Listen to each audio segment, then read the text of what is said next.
Копи пост гинэ. Найз залуутайгаа үнсэлцэж байсан чинь үүдэн шүдэн сугараад аманд ороод ирсэн. Амар нь бүтэн 6 сар үерхтээ түүний химэн шүдтэй гэдгийг би огт мдээгүй.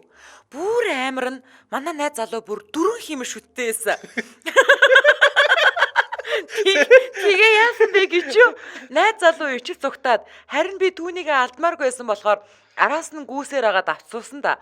Одоо бид хоёр 3 хүүхэдтэй сайхан л амьдарч байна. Бүр хамгийн амар нь хурман дээрээ хамаг зочдын өмнө найз залуугийн маань өнөөх мөр шүд суурч унаад хултаа харганд орчдیں۔ За.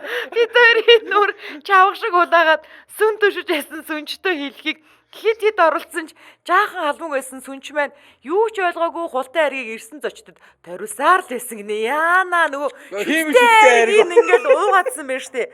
Бүр орой болж найр дарсан хойно нөхрийнхөө үүдэн шүдийг хулны ёроолоос олж авсан да. Өстой нүүр хийх газар олдохгүй хитсэн ч яаж чадаагүй. Бидний хормонд ирсэн бүх хүмүүс манай нөхрийн шүдний амттай айргийг амталсан байдیں۔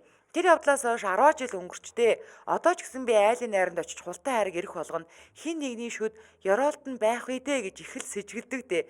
Ээдтэй залуус маань юм хөгжиж байна. Үүдэн шүд нь унсан бол болж өгвөл авагддгүй шүтэлбэрэл хийлгэж байгаарэ. Тэгээд наа чи үнэнч хүн таарч араас чин гүүсээр агаад авч суугаач уу өгөөч юу.